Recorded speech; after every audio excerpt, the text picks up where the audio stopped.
This episode is brought to you by Nature's Bounty. Nature's Bounty believes your body is brilliant, naturally designed to thrive, inside and out. For those always looking for new ways to support your health from head to heels, Nature's Bounty has a range of over 400 vitamins and supplements born from 50 years of trust and care. Nature's Bounty. It's in your nature. Visit naturesbounty.com to learn more. Are your business expenses playing hide and seek? With Uber for Business, the small spends that slip through the cracks, like rides and meals, go right where you need them. Because it integrates with leading expense platforms, you can say goodbye to surprise costs, missing dollars, or chasing receipts. Everything's track-downable. Uber for Business. Make small steps that make a big impact. Learn more at uber.com/small steps. Are you a forward thinker? Then you need an HR and finance platform that thinks like you do. Workday is the AI platform that helps propel your organization, your workforce, and your industry into the future. Workday, moving business forever forward. At Starbucks, we offer full and part-time baristas 100% upfront college tuition coverage, which means they can thrive at our company and in class. At Starbucks, benefits like college tuition coverage are just the start. Experience a membership that backs your business journey with American Express Business Platinum. Earn 5 times membership rewards points on flights and prepaid hotels booked on AmexTravel.com. Plus, enjoy a welcome offer of 200,000 points after you spend $20,000 on purchases on the card within your first 3 months of membership. American Express Business Platinum. There's nothing like it. Terms apply. Learn more at americanexpress.com/business-platinum. You know, in football, when they have the red challenge flag, it's very odd that we're doing this, that's the technology. What I love about it is the coaches will often make a big show. How you challenge, there's like a game within the game. He's holding the flag. He's holding it. Oh, he's took it out of his pocket. He took it out. Belichick will do it almost disgusted, like he's just tossing it like that. Dan Campbell will chuck that shit. There's a language of how to challenge, the language of challenging in football that we don't really have. Is it when the flag hits the ground or is it when it's released from the hand? Have we ever had a replay review on the challenge flag because it's so close in terms of time? What if it was thrown before the play, but then it landed after the play and we need to go to review the red flag? The funny thing about the challenge in football is it really doesn't matter whether it was thrown or where it landed. What matters is, when did the ref notice? Right. That's the trigger. The trigger isn't, did you get it in time? The trigger is, when did he see it? And so for a ref who doesn't see it, you're kind of ass out. Like, well, I threw the flag, but I didn't see it. And that's it. That's all it comes down to. So Belichick is actually not doing a good job. And maybe that's why he doesn't have a job right now. Heard it here first. Is because the challenge flag, he's nonchalantly tossing it to the side outside of the purview of the officials. If he had just strategically thrown, led the referee like a wide receiver would, maybe he's still coaching in the NFL right now. Or maybe there's a better way to do it that we just haven't uncovered. We've just been doing it the same dumb way for however many years challenges have been around. That reminds me of when we talked about Hawkeye and the VAR. Yeah, remember that? An old Basketball Illuminati episode back in the day. Heard it here first. Sometimes technology is cutting edge. Sometimes we're throwing flags on the ground. Throwing flags on the ground and measuring first downs with a chain. Well, the chain is exactly 10 yards. I mean, I dare you to come up with technology more precise than that. My favorite was one time they went and got like an index card. They put it up against the chain to see if the ball actually broke the plane or not. Tremendous stuff. But once again, the chain depends on where the ref spotted the ball. Yeah. Yep. And the fallibility of the human mind and all of the human error that goes into where the chain was placed, all of that. Like that baseball ump who was just having a bad day, Tom. Oh my God. You're having a bad night. Chris, you're better than that. You've had a bad game. You've been fucking horrible today. And you cost us the whole fucking game. Yeah, well, sometimes I'm just horseshit. Yeah, you've been horseshit. I'll watch. I'm trying my ass off. Well, it's not good enough. Well, some nights aren't good enough. Fuck, I was up at 3:30 this morning. Oh, I'm sorry. I'm letting you know. Yeah. Okay, sometimes you're not good. Sometimes you are. It's fucking brutal. Okay, I'm sorry. Sometimes we have bad days. Just having a horseshit day. We're basically reading lips in that baseball umpire video. I like to imagine that. I like to imagine that they're still yelling at each other, even as you say, I'm having a bad day. What if you're yelling at the official and they don't hear you? Well, that goes back to the challenge flag. Doesn't matter when you threw the challenge flag. It matters when they see the challenge flag. So same thing, if you're yelling at a ref and he can't hear you, it kind of defeats the purpose. Why? Was it something in particular? Oh, no, it's just Utah Jazz head coach Will Hardy is being accused of tanking. An outright amazing tank job by calling a timeout just as Colin Sexton is going to the hoop and making a layup against the Los Angeles Lakers at the buzzer, robbing the Utah Jazz of a win. 7 seconds left. Are they going to play it out? They are. With 4, with 3, with 2. Sexton. No basket. No basket. He called a timeout. He called a timeout. Why would he call a timeout? With 1 second left. Wow. What an amazing tanking job. That Will Hardy called a timeout just as his team was going to win and take ping pong balls away from the Utah Jazz. Brilliant job by Will Hardy. Okay, so what's the strategy here? Is it you call timeout like, hey, timeout? Yeah. Timeout. As Sexton is beginning his drive. Your hands are ambiguously together. Yeah. Is he? Yeah. Is that a T? You're Will Ferrell. I don't know what to do with my hands. Yeah. They keep rising. And then when Sexton starts his drive, you go crazy with it. Because it's obvious from watching the film that Will Hardy's trying to call a timeout well before that. And they said it all in the post-game press conferences. Problem is, our arena is too loud. Oh. The referee, I think it was Tyler Ford, was looking the other direction. The referees weren't paying attention to Will Hardy, who is behind the referee. Yes. So Will Hardy's got to go all out of his way to get the officials' attention because the Delta Center is just too loud. And really, I think we should be blaming the fans here. The fans... They're too good. Too good, too loud. Be quiet. Have some respect. I mean, isn't this your big rant about golf? Is that it's not a real sport unless you allow people to be yelling? Yeah, man. If me jingling keys in my pocket disturbs the performance of ostensibly the greatest in the world at this thing, how great can you really be? It's the facts. Because I do think when you're an NBA coach and you're trying to get the attention of the referee, it would help if everyone was quiet. So maybe the bench, they should be doing this signal where they're like, hey, everyone hush down. My coach is trying to call a timeout. Or, by the way, I've never seen a coach reprimanded or teed up or anything for rushing the court while calling timeout. You got to do the Spo. You know how Spo will insert himself into the court of play? That's what Will Hardy got to do. Well, you're being shy and stuff. You better sprint out there. You better sprint right in the middle of the court. Wait, you're saying Will Hardy should have been 75 feet away from his coach's box? Yes. Trying to get into the play? Yes. Is he really a good coach if he's not in the middle of the pick and roll? I know, but do you want this timeout or not? That's the question. So that's the other thing of this. Anthony Davis, his line of vision is looking at the play, right? Colin Sexton is turning the corner. Rui Hachimura walls him off, and that's when Will Hardy's trying to call the timeout. So he sees Will Hardy calling the timeout.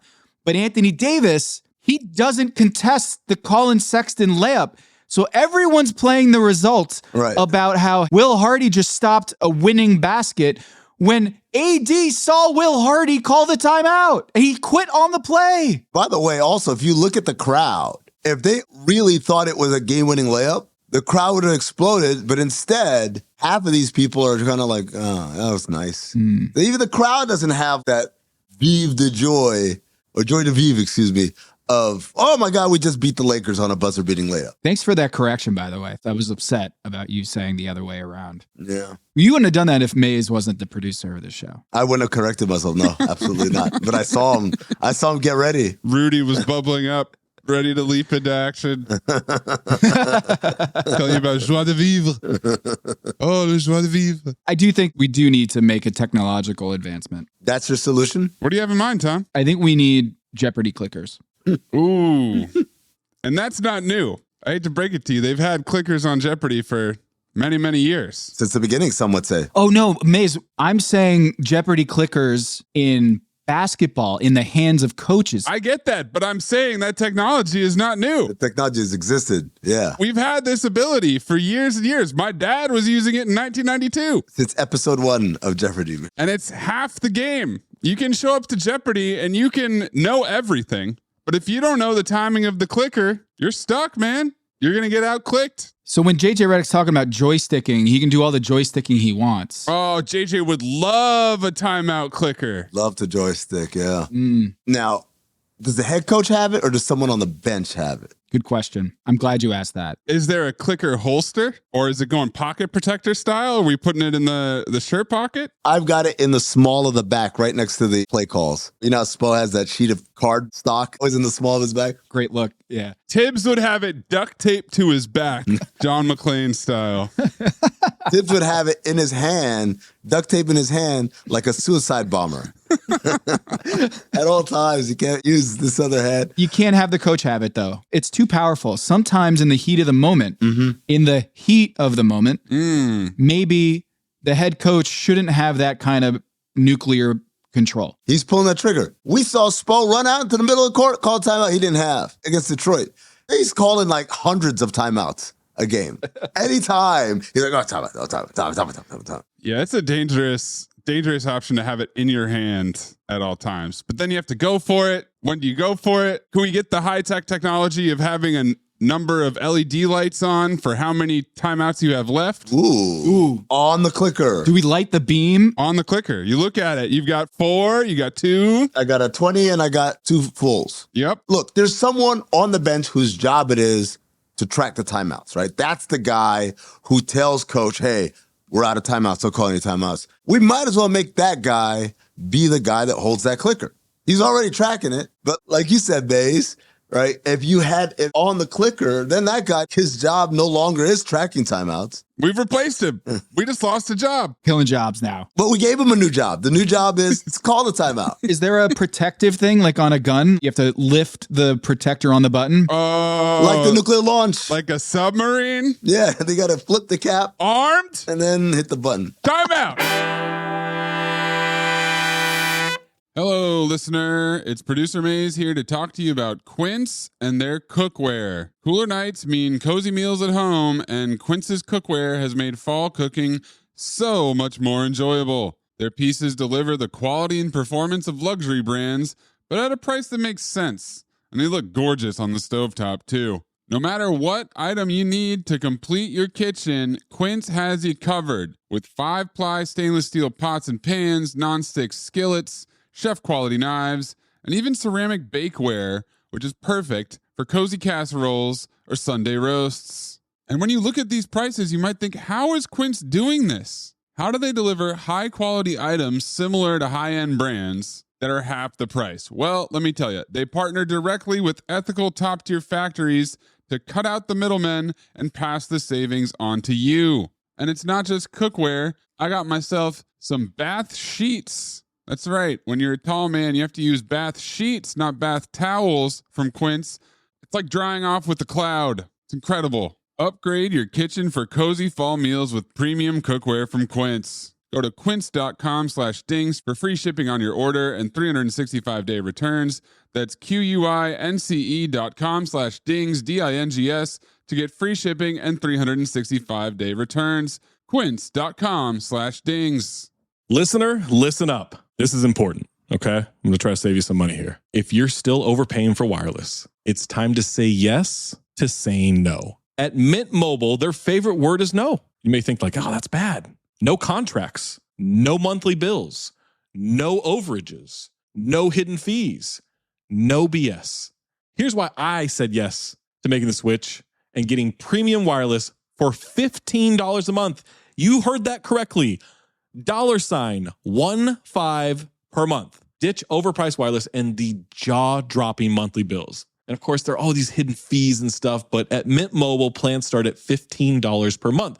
All the plans come with high-speed data, unlimited talk and text. You're not doing like weekend and nighttime minutes or anything like that. And it's delivered on the nation's largest 5G network. Use your own phone. Don't have to get a new phone. Use your own phone with any Mint Mobile plan and bring your phone number along with all of your existing contacts. I switched months ago. People have asked, did you actually switch? Yes, I actually switched months ago, and I don't know what to do with all this extra money. I've cheated the system here. I've rigged something. This is an Ocean's 11 situation where I'm stealing wireless from Mint. That's how good a deal it is. Ready to say yes to saying no? Make the switch at mintmobile.com/dings. That's DINGS. That's mintmobile.com/dings. Upfront payment of $45 required, equivalent to $15 per month. Limited time new customer offer for first 3 months only. Speeds may slow above 35 gigabytes on unlimited plan. Taxes and fees extra. See Mint Mobile for details. Hello, listener. It's producer Maze here to talk to you about Kindred. Now, close your eyes like Owen Wilson during a job interview and imagine a way to travel that feels personal, comfortable, and connected without the price tags and the sterile feelings of hotels or short-term rentals. Now open your eyes and stop using your imagination because Kindred has made it very real. That's exactly what they do. Kindred is a members-only home swapping network. It's not a hotel. It's not a short-term rental. It's a smarter way to travel where each stay feels like home. Here's how it works. With Kindred, your home is your ticket. You earn credits by hosting fellow Kindred members, and then you use those credits to stay in over 220,000 homes in more than 100 cities worldwide. There are no hotel costs or rental fees, just the credits that you've earned. Every stay comes with white glove service, 24/7 trip support, and $100,000 in host protection. Make it easier for you to travel and enjoy yourself and not worry about details. I've used Kindred and I found an amazing home for a weekend getaway in an idyllic location with amazing views and great ambiance. It had everything I needed. And the best part was, it cost me $0. So apply now at livekindred.com and use code DINGS to join for free. Plus, you'll earn 5 nights of travel credit just for signing up. That's right, that's 5 whole nights for free at livekindred, KINDRED.com, code DINGS, DINGS, livekindred.com, code DINGS. This episode is presented by State Farm. Having insurance isn't the same as having State Farm. It's like expecting the leadership of a team captain on the football field, but getting a sea captain. You wouldn't settle for just anything for your team. Shouldn't it be the same for your insurance? So don't settle for just any insurance when you can go with a leader. State Farm. Like a good neighbor, State Farm is there. For a limited time at McDonald's, get a Big Mac Extra Value Meal for $8. That means 2 all-beef patties, special sauce, lettuce, cheese, pickles, onions on a sesame seed bun, and medium fries, and a drink. We may need to change that jingle. Prices and participation may vary. There's another solution to all this, by the way. I love this idea, but I think there's another solution. What's that? No live ball timeouts. Oh, but this is way more fun. Yeah, I mean, we've created new jobs.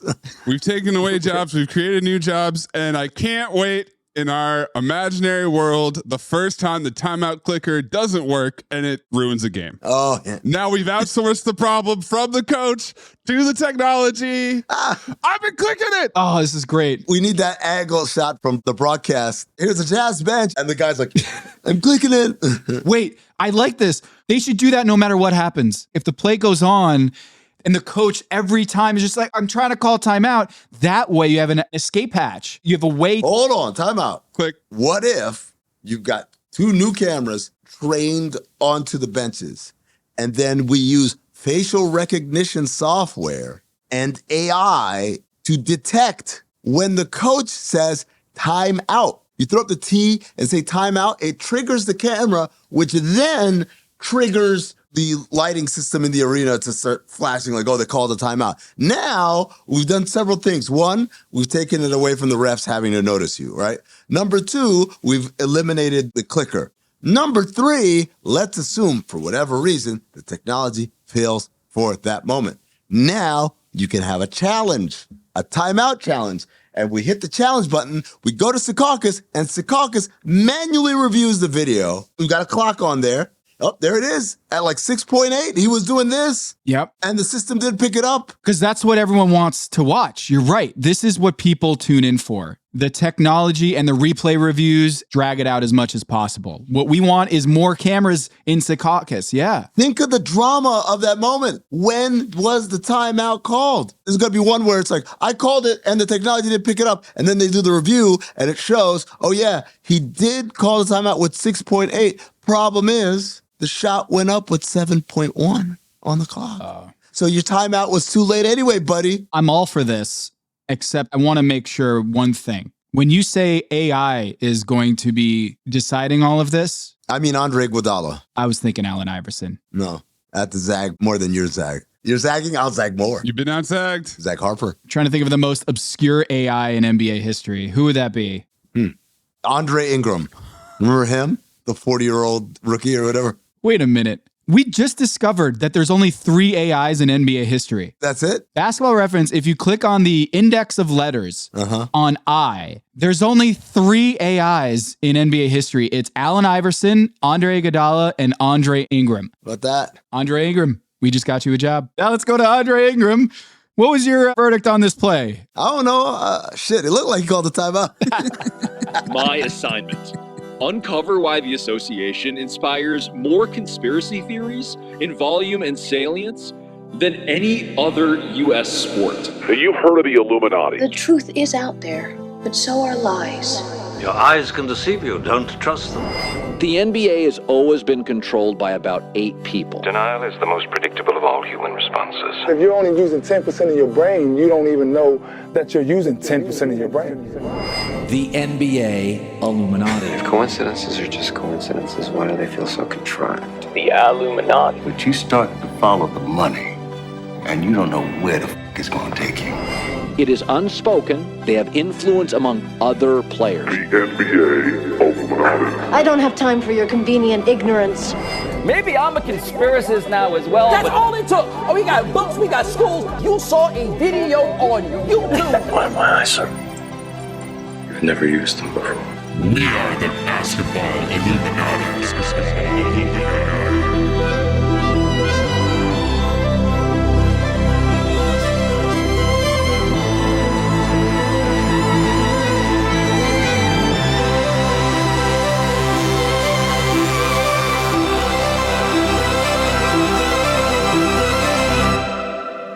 This is Basketball Illuminati. I am Tom Haberstroh, and as always, I am joined by the 5-star Illuminarmy generals Amin Elhassan and super producer Anthony Mays. Members of the Illumination can support us on Patreon at patreon.com/countthedings. You can also show your support by wearing a Third Eye hat or a Basketball Illuminati shirt or hoodie. Check out the link in the show notes or go to the Count the Dings store on Cotton Bureau and keep that third eye open. We've got a Code Breakers. We're going to break down this LaVar Ball clip because there's lots going on here in the league, but we need to get LaVar Ball back into the conversation. I was honestly thinking, I miss LaVar Ball. Remember when he had a quote every week and he was saying outlandish stuff? Man, what a time. What a time. What a great era of NBA media. You know, when people are like, oh, we need to get rid of threes because we need to get back to like 90s basketball. We need to get back to the 80s.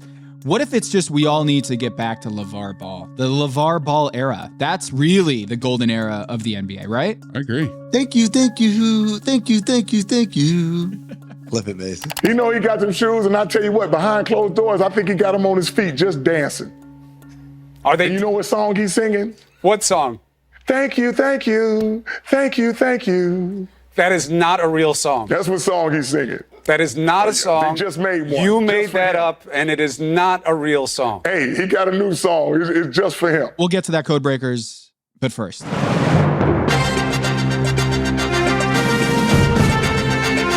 You are listening to The Agenda with Amin Elhassan and Tom Haberstroh. Honestly, guys, when we saw this clip, I thought we were going to do it anyway. It was this Anthony Edwards post-game press conference when he's holding court. We talk about Inside the NBA as the gold standard of content and broadcast post-game coverage. I posit it might be Anthony Edwards after a loss because what he says in this clip, it was gold, but then he starts talking about the agendas on the team. And I was like, man, he just built our show for us. I don't even know if Mace can find the original audio of this. Do you know how that started? It starts with Anthony Edwards sitting at his locker, shirtless, and the media scrum starts to make its way over to him. And then he says, "What y'all want to ask me? Why we suck?" That's how he led off. And I was like, holy shit. I've been searching for the clip again on the internet and I can't find it. Is this the Mandela effect that you thought it happened and you swore it happened, but it didn't actually? No, it happened because I was doing radio with Vinny Goodwill on Thanksgiving morning and Vinny heard it too. Are you saying it's been scrubbed? Look, it's really hard to find unadulterated post-game audio and video for NBA games, particularly the further out you get from a game. A lot of it is just a clip or it starts midway through. So the actual capture of the entire proceeding is rare in and of itself. The best source for that typically is the team itself. Official team channel, team site on YouTube will have all of it. But who would be incentivized to scrub out an unofficial start where it's what y'all want to ask me? Why we suck? It would be the team account. There's nothing about power struggles or Mount Olympus struggles with the Minnesota Timberwolves ownership and who owns the team or who's making decisions for the team. Yeah. Surely it wouldn't be them. I feel like we don't appreciate Anthony Edwards. It's a weird thing to say, but for a guy who's 23, 24 years old? 23. He is a part of the Illumination, a general. Maybe 2 stripes. We can give him 2 stars. So we're going to break down the audio, the recording of Anthony Edwards in this press conference. Again, this is after a loss. This was not after the win in which they eked out a victory 93-92 against the Clippers.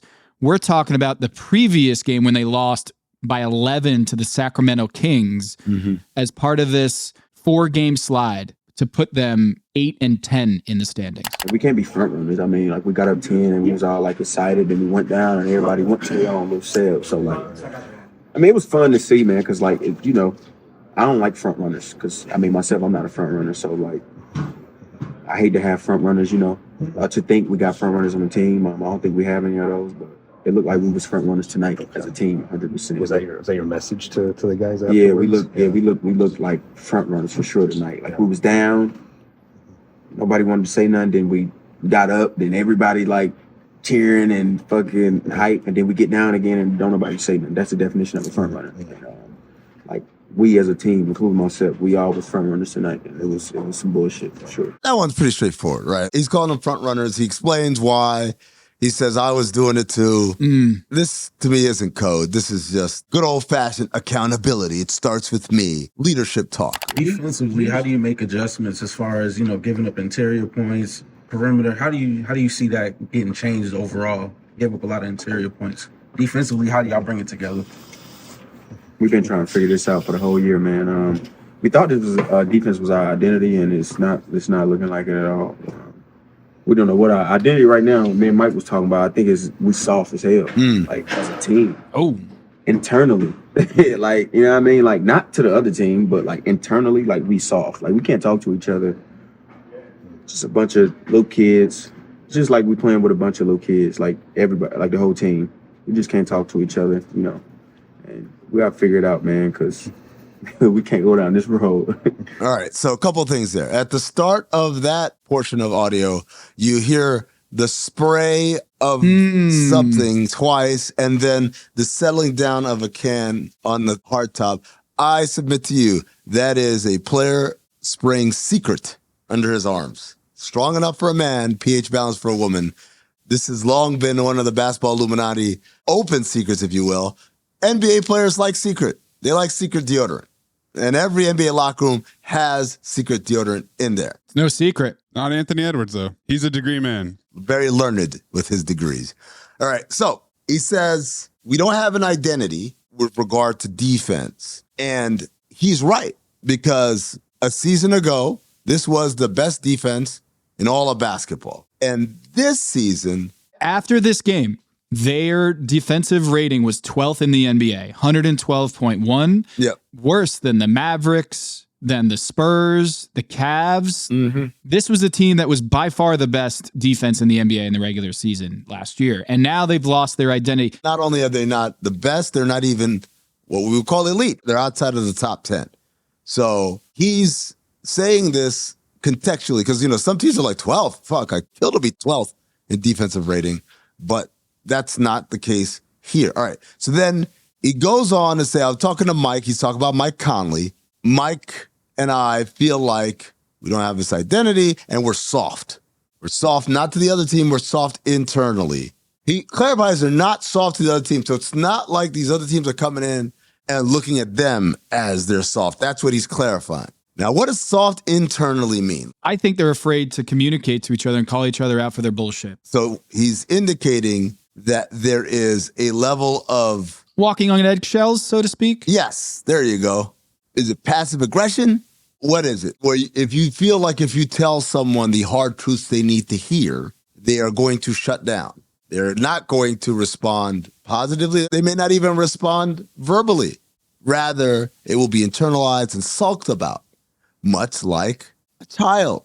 And that's what he says. He says, we've got a bunch of little kids in the sense that they can't have hard conversations. This is something about Anthony Edwards that has always amused me. Mm-hmm. And this goes back to another shirtless locker room clip from January talking about Karl Towns. In terms of the focus that you guys had, you see that kind of... We didn't focus. In terms of, you didn't focus? We wasn't focused from the jump at all. Cat just had a great night, and we wasn't focused at all. He started out on fire. Did you think that the focus turned from winning the game to just trying to get him? Yeah, for sure. I think, he hit his first 6-7 shots. I think everybody was pretty much just trying to see if we get 100. I know I was, so. This team has been so mature for most of the year and handled immature as fuck tonight. Anthony Edwards, a 23-year-old who we saw do the suck it DX chop on the court. Mm-hmm. Yeah. Calling other people immature. I love it. I can't get enough of it.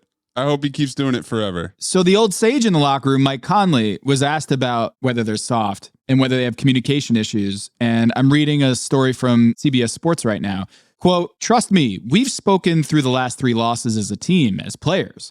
And at the end of the day, man, it comes down to us believing again, believing in what we do. It's not about you in the big game.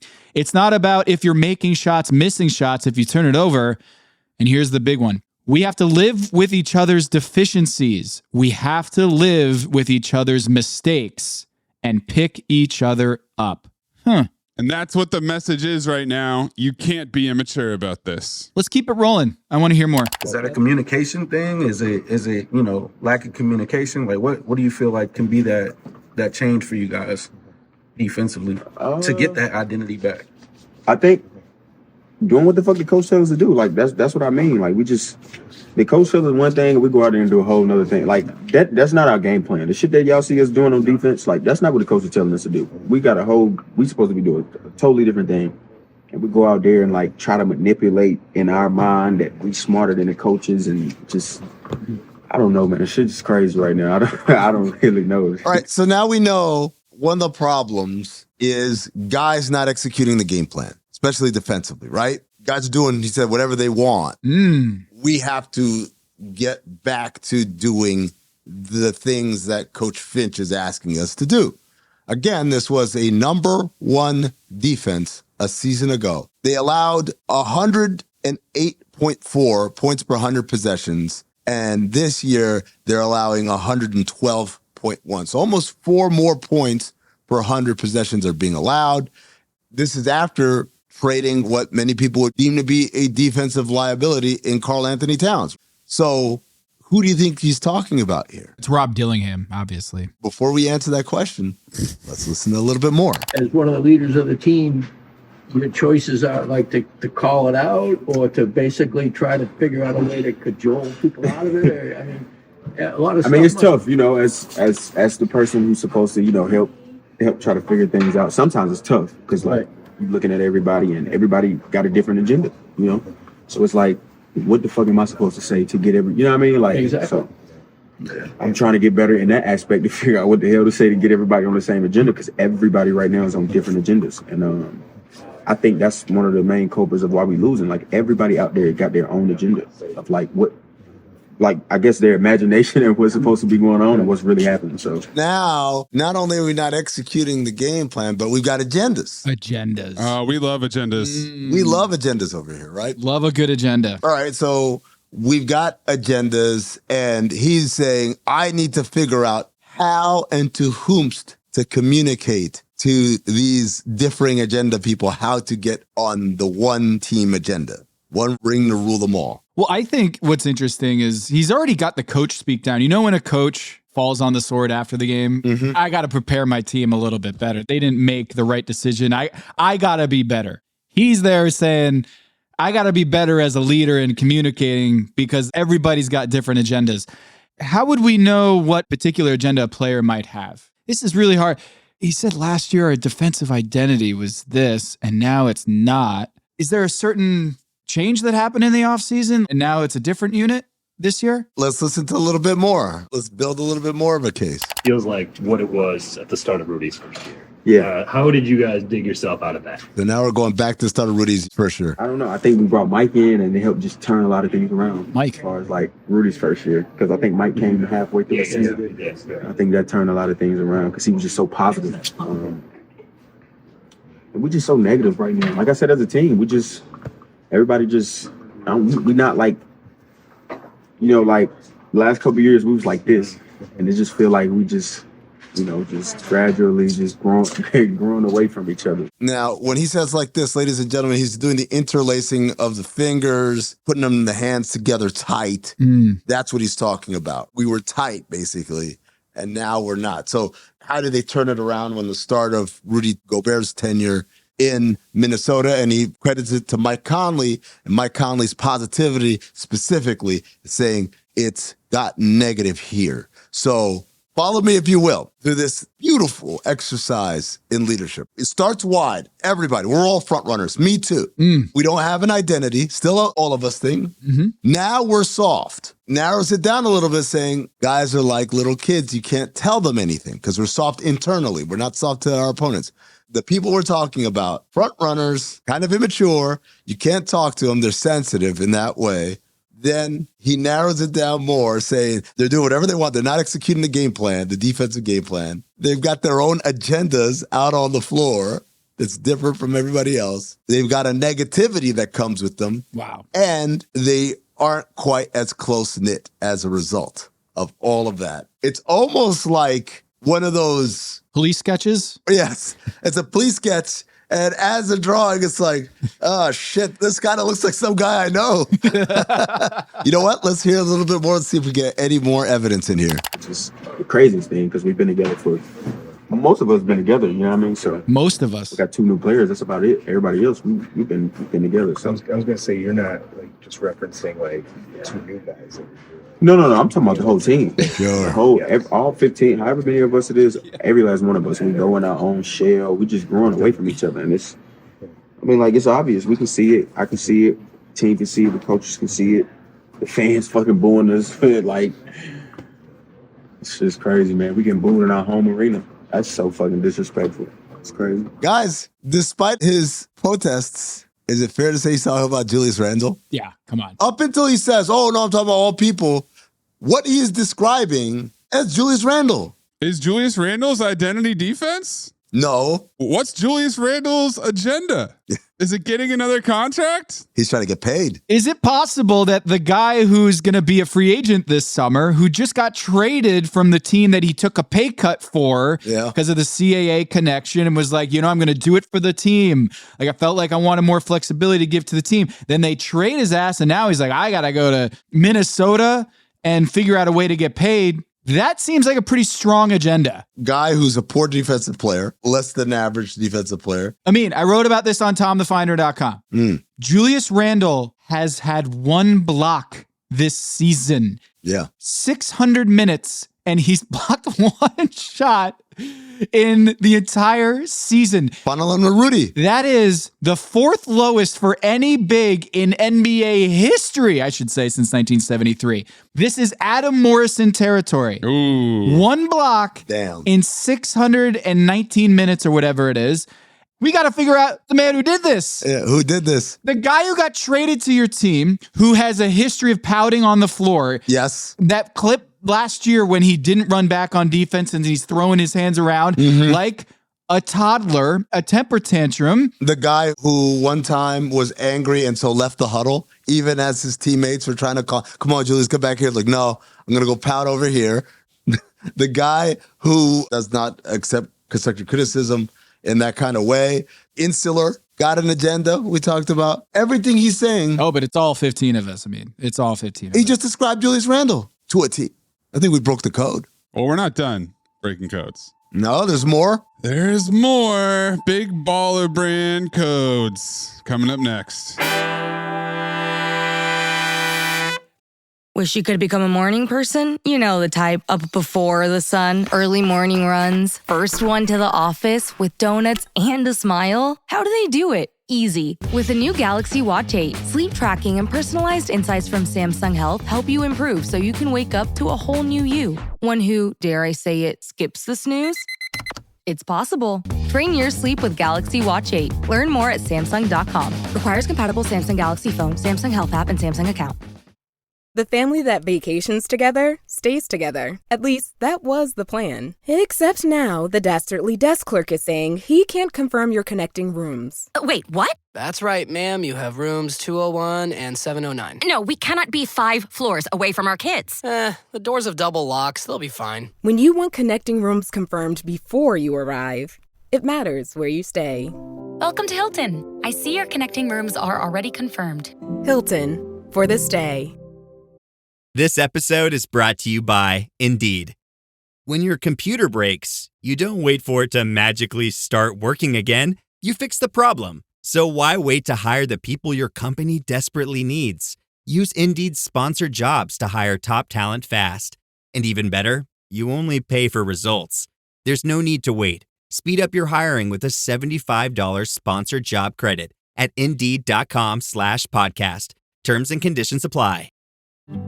Purina believes no one should have to make the impossible choice between their own safety and their pets. But nearly half of domestic abuse survivors delay leaving because they can't bring their pets with them. Through the Purple Leash Project, Purina is helping create more pet-friendly domestic violence shelters so survivors and their pets can escape and heal together. Visit Purina.com/purple to learn more. Big news. Sephora is now on Uber Eats. So if you find yourself facing a beauty emergency, like needing a last-minute gift, or you're just out of your favorite mascara, again, don't panic. We got you. Order now and get $10 off on Sephora orders of $50 or more on the Uber Eats app. Order now. Offer ends October 30th. One order per customer. Additional terms apply. See app for availability. Delivery fees may apply. Now it's time for Annie's secret message for you members of the Secret Circle. Remember, kids, only members of Annie's Secret Circle can decode Annie's secret message. You can break the code. Maybe I take a shot at it, maybe I break it. I'm real happy with myself because I did my job well. There's only one hacker in the world who can break this code. Superstring theory, chaos math, advanced algorithms, code breaking. Strange, the code is somehow different. It's like solving a Rubik's Cube that's fighting back. Whoop-de-doo! What does it all mean, Basil? When people talk to each other, they never say what they mean, they say something else. And you're expected to just know what they mean. Break the code. You are quite simply the best natural code breaker I've ever seen.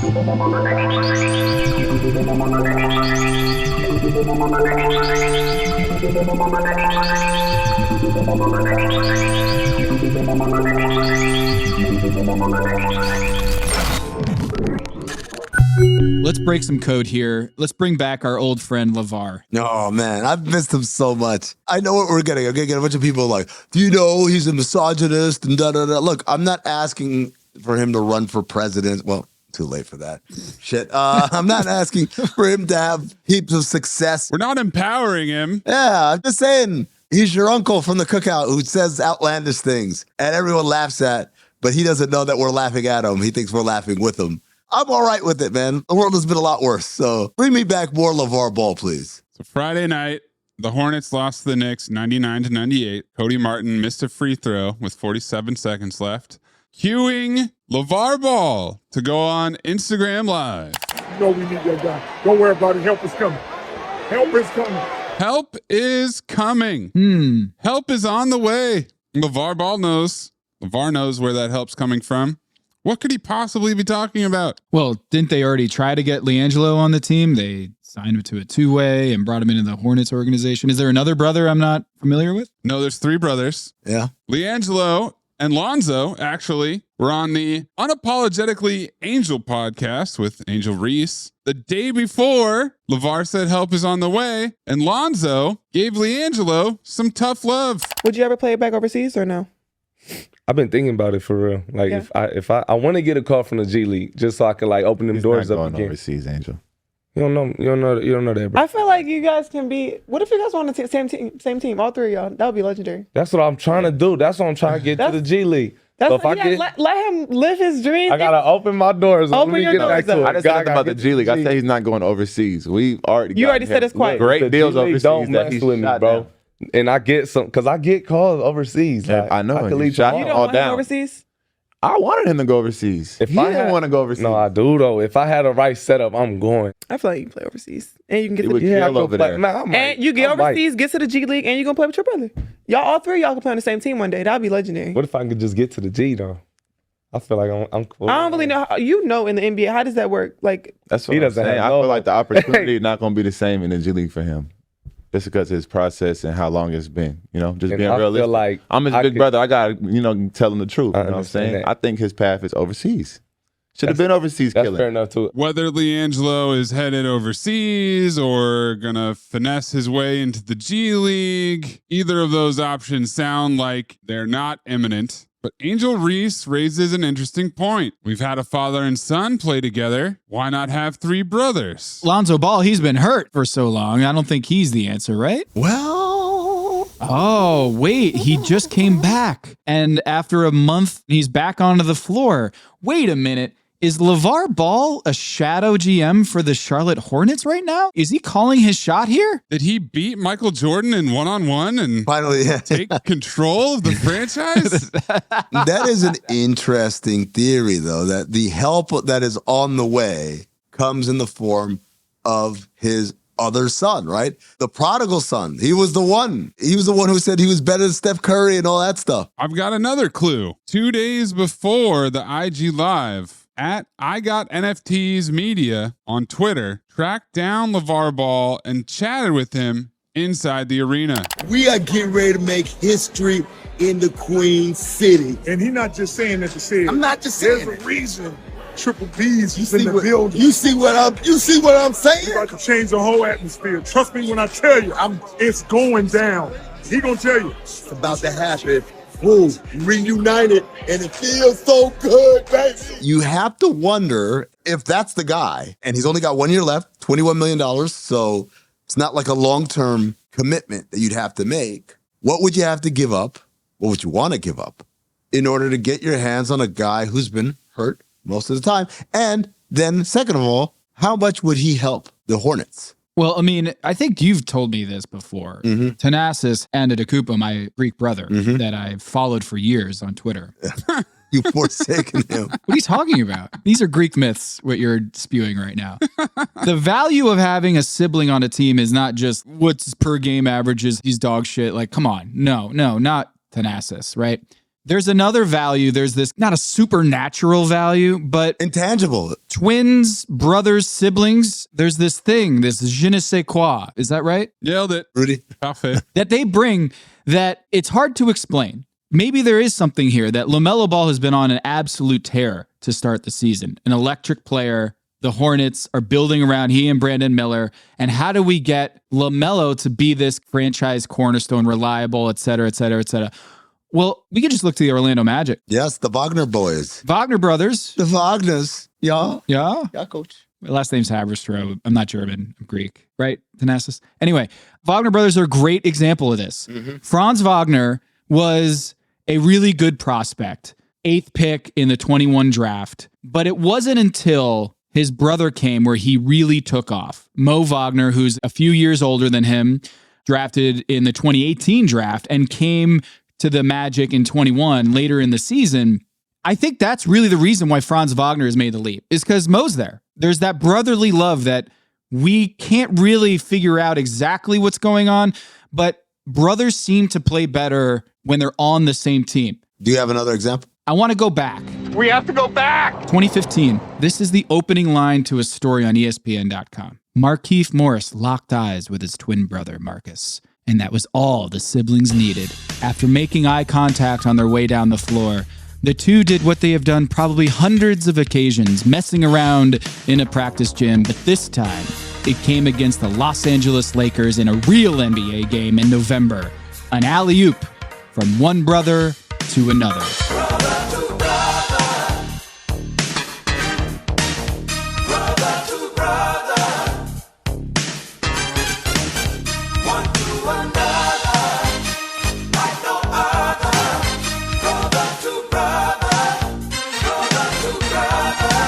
And that, my friends, is the opening lines of a story that I wrote in 2015 for ESPN.com. That's it. That was so well written.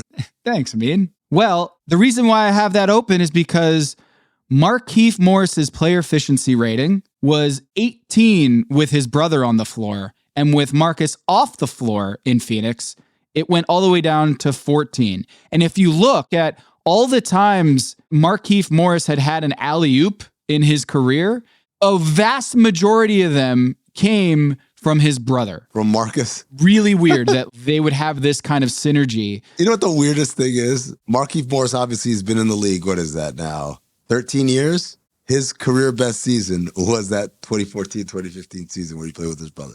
He's never scored that many points again. There it is. We got the Dragic brothers, Goran and Zoran, in Miami. They bring in Goran, and then they bring in his brother.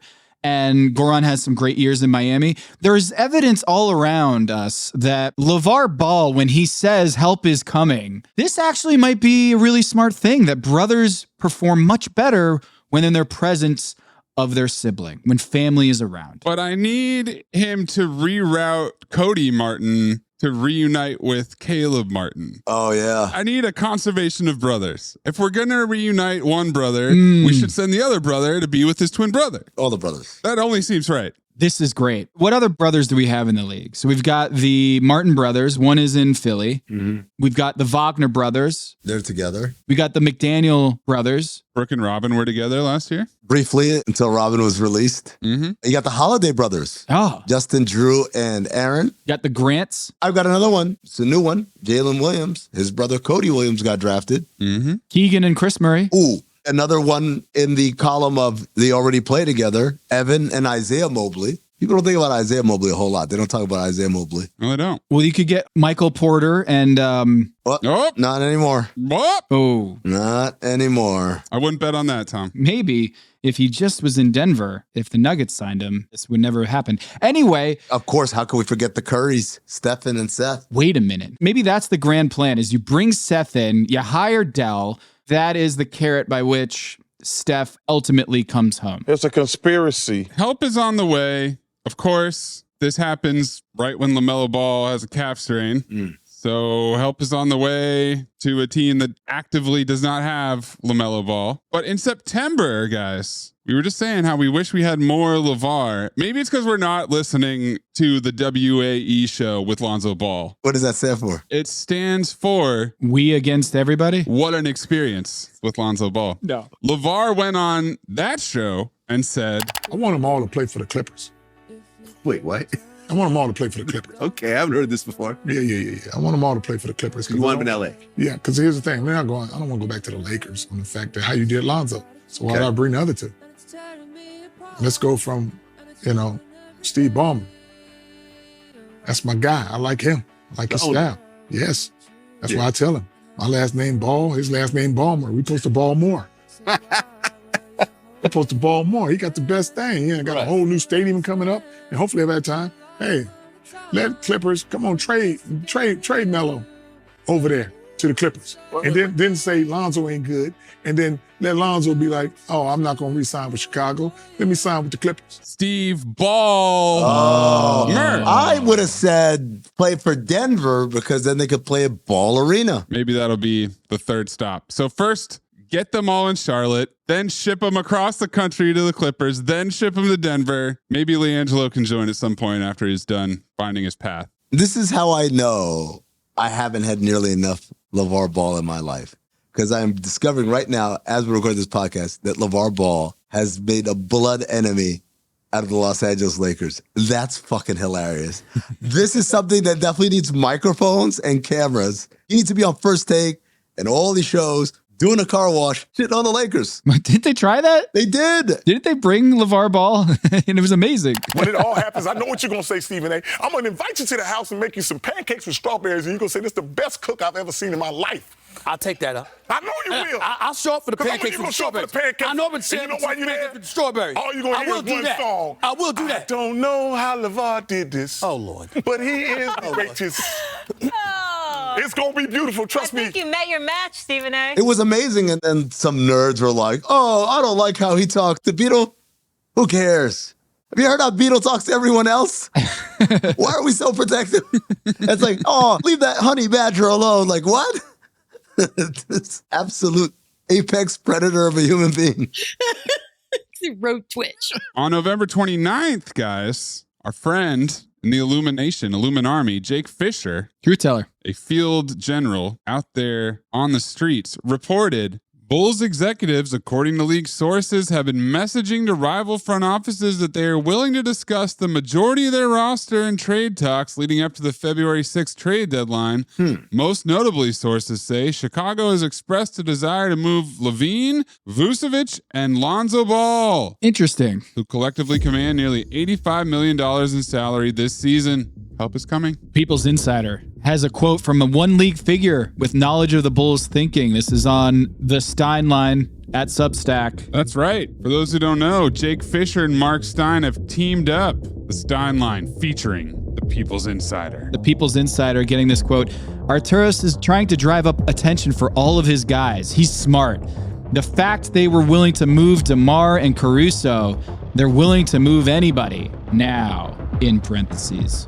You heard it here first. LaVar Ball pulling the strings to get Lonzo in Charlotte. And it's going to change everything.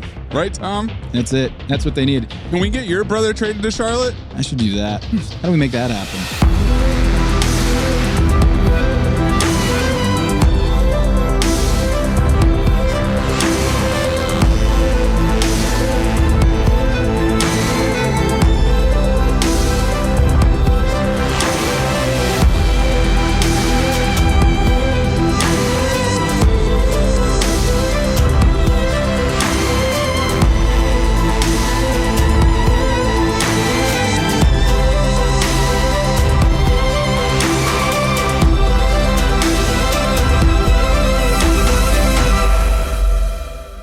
All right, how are we going to end this one? I think we just did. I think we have one in there. Do we have a Jeopardy clicker that we can make this happen already? Yeah, I called for the ending minutes ago, but I didn't throw it onto the field quick enough for everybody to notice. We didn't see it. Yeah. That's the problem. It's not over until we see it. Yeah. Get Andre Ingram on the phone. Hey, when they end the podcast? Oh, shit, I don't know.